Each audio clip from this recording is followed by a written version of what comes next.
Ecco, ci sono domande o osservazioni, curiosità? Ecco, io magari faccio una domanda a Isabella, e cioè abbiamo visto appunto come no, sembra esserci un grosso gap, diciamo, tra le nuove generazioni, immagino appunto le alfa, soprattutto quelle che adesso, insomma, che tra qualche anno si diplomeranno e quindi magari accederanno a esperienze formative, per esempio, come anche l'apprendistato duale. Quindi fra 5-6 anni la generazione Z sarà magari appunto coinvolta in percorsi di formazione di questo tipo e magari si troverà a interagire con appunto, magari qualche baby boomer o mh, con la X generation. Quindi quali sono secondo te i punti di contatto tra queste generazioni? Come ci si potrà in qualche modo, in che modo, ecco, i tutor aziendali nel nostro caso potranno in qualche modo attrarre meglio questa Z generation nei prossimi anni?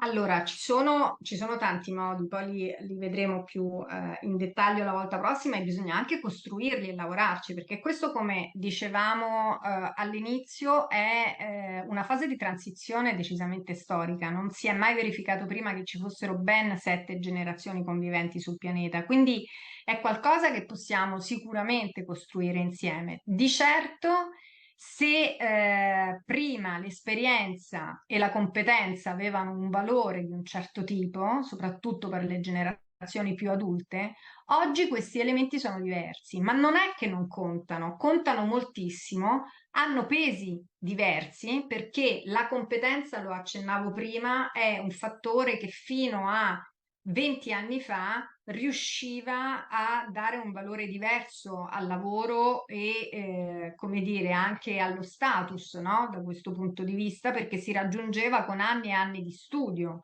Ehm, per le generazioni più giovani la competenza non è più un requisito essenziale, perché la competenza se la possono costruire, come dicevo prima, in una settimana, un mese di corso online, oppure con i tutorial. Sappiamo bene che possono avere più o meno peso, ma ci sono dei tutorial fatti benissimo, per esempio, anche su come costruire un oggetto piuttosto che quali forme di innovazione portare a quell'oggetto. Alle volte però non sempre, quando parliamo di esperienza aziendale, anche chi deve insegnare qualcosa in base all'esperienza conosce le ultime forme ed è proprio dalla capacità di fare sintesi di questo, mettere insieme l'esperienza con la competenza, che possono nascere dei nuovi progetti di lavoro. Di sicuro le generazioni più giovani non sono disposte a stare ad ascoltare se non riconoscono che c'è un valore aggiunto.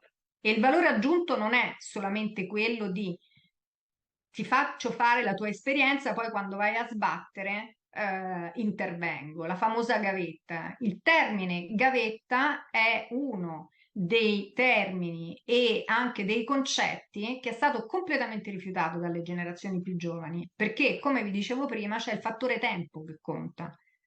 Non voglio perdere tempo se sappiamo già tutti che non mi porterà da nessuna parte. Questo è un fattore a cui non sempre si dà valore e non sempre, come dire, dandogli valore, genera valore, anzi è spesso fonte di attrito, perché soprattutto nei contesti di condivisione di esperienza, come dire, non genera cose positive nelle relazioni se ciascuno dei due attori o dei team non si mette in gioco per imparare attraverso un'esperienza che a quel punto diventa comune, Mhm. potendo Certo, portare più punti di vista. Non so se ho risposto. certo. Sì, sì, sì, sì, sì, chiaro. Grazie. Non so se c'è qualcuno che vuole chiedere qualcosa o osservazione. Ah, qua c'è una domanda: è possibile avere le slide di oggi? Mi pare di sì, Isabella, una versione semplificata, mi sembra. Daremo C'è il webinar che è registrato, quello verrà Il reso webinar disponibile. è registrato e appunto sarà messo, appunto, caricato in una piattaforma di learning che sarà Moodle, ve lo possiamo insomma anticipare. Poi appunto daremo istruzioni su come accedere alla piattaforma.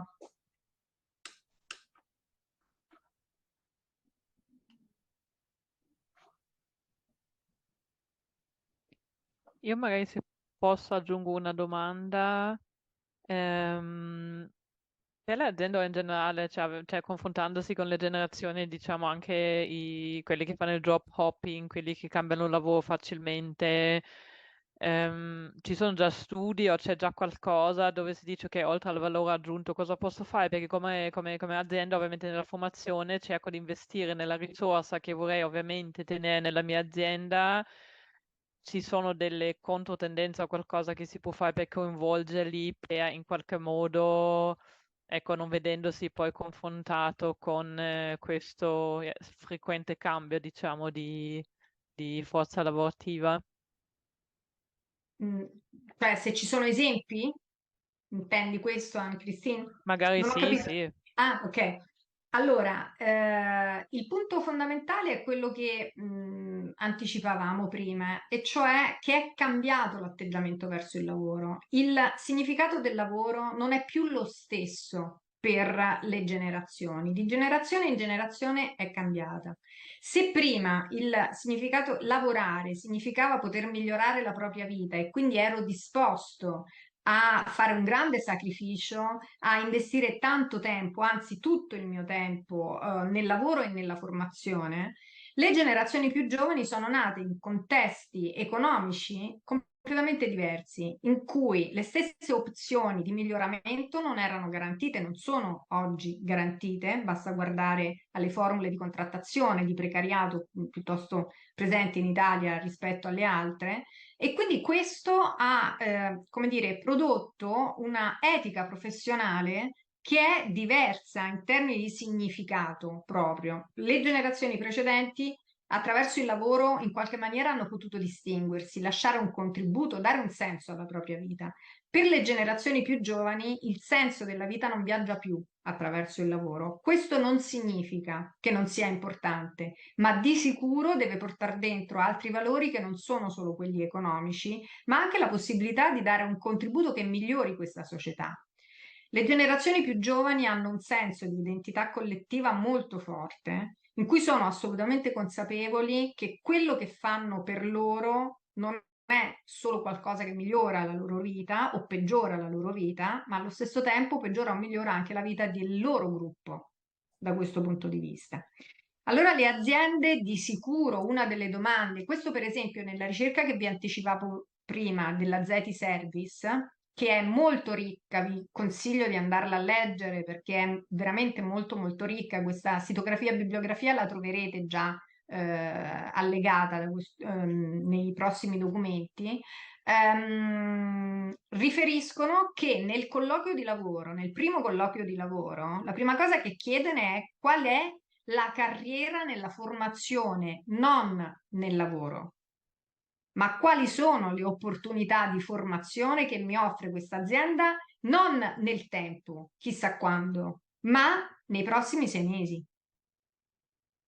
Questa è una generazione estremamente focalizzata sul valore tempo. Se vi chiedono qualcosa, l'ideale per trattenerli è rispondere subito, non è ci penso, tra virgolette, che poi sono stili di comunicazione, li vedremo negli stili di comunicazione delle generazioni. Anche nel modo in cui si scrive una mail si può riconoscere a quale generazione appartiene una persona. Anche nel modo in cui si risponde al telefono, si tiene aperta la porta del proprio studio piuttosto che si tiene chiusa. Sono tutti elementi che corrispondono a delle modalità relazionali che abbiamo acquisito mentre diventavamo grandi. Per cui sì, ci sono sicuramente tutta una serie di azioni da mettere in campo, bisogna però costruirli avendo in mente la propria organizzazione, il proprio settore di lavoro e quali sono le opzioni che si possono mettere sul piatto. Di sicuro queste generazioni più giovani, la Z in particolare, e l'alfa, tutto ci dice che lo sarà ancora di più, non è disposta a cadere nelle trappole del gender gap. Questo è un elemento molto forte per queste generazioni più giovani. Non esiste un motivo per cui ci sia una differenza di retribuzione, non solo tra generi differenti, ma anche tra settori differenti a parità di mansione.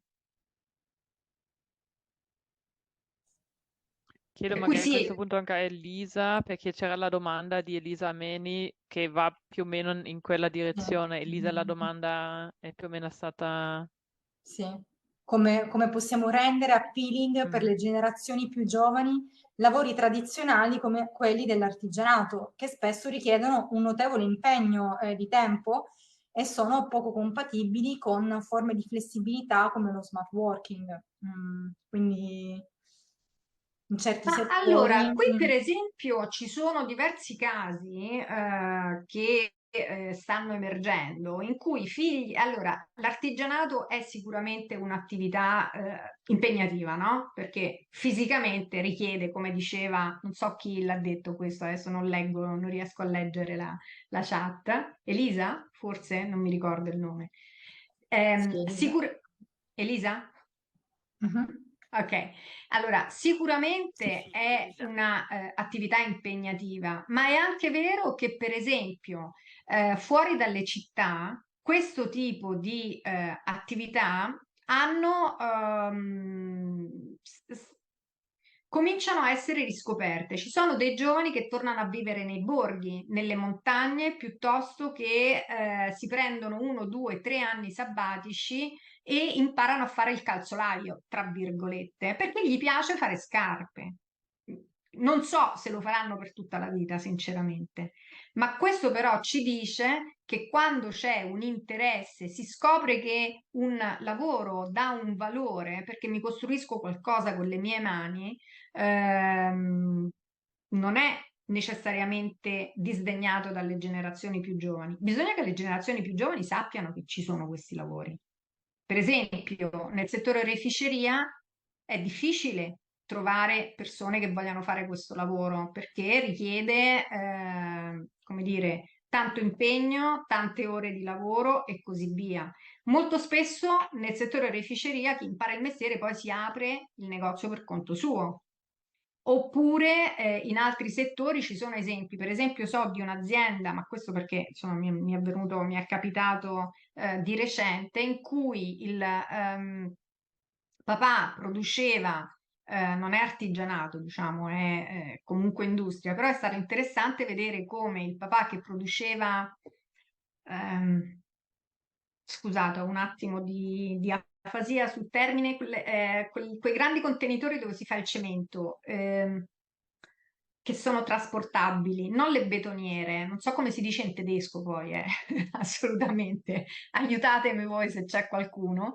Però ecco, quella è un'attività in cui mettere insieme il papà con il figlio hanno innovato moltissimo questa modalità di produzione e oggi sono diventati un'azienda internazionale. Sono partiti dal garage di casa, per dirvi. Insomma, ci sono esempi di questo tipo. Di sicuro bisogna comunicare, informare che ci sono possibilità e trovare il modo di andare a ingaggiare tutta una popolazione che noi abbiamo, che sono per esempio i NEET, i ragazzi che non studiano, non sono nei percorsi di formazione, non cercano lavoro, che invece sono distribuiti nelle aree meno popolose del paese, nel senso non sono a Milano piuttosto che a Trento, ma fuori sì, e sono disponibili a fare lavori di questo tipo se solo sapessero che ci sono delle possibilità.